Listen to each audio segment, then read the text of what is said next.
اعوذ باللہ من الشیطان الرجیم، بسم اللہ الرحمن الرحیم۔ السلام علیکم ورحمۃ اللہ وبرکاتہ۔ گناہوں سے بچنے کا مجرب نسخہ۔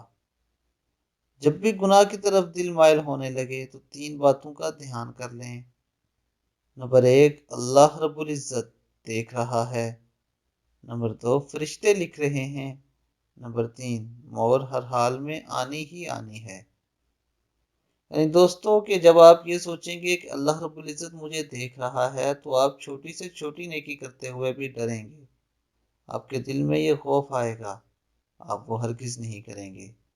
اس کے ساتھ ساتھ آپ جو بھی جرم کر رہے ہیں وہ فرشتے اپنے پاس لکھ رہے ہیں، اور قیامت کے دن آپ کو ان جرموں کا حساب دینا ہوگا۔ جب آپ یہ بات سوچیں گے تو آپ خود بخود برائی سے پیچھے ہٹ جائیں گے۔ اور دوستو، موت ایک ایسی بھیانک حقیقت ہے جو ہر حال میں آ کر ہی رہنی ہے، اور موت کے بعد انسان کو اپنے اعمال کا جزا و سزا ملے گی۔ تو یہ بات سوچنے سے آپ برائیوں سے بچے رہیں گے۔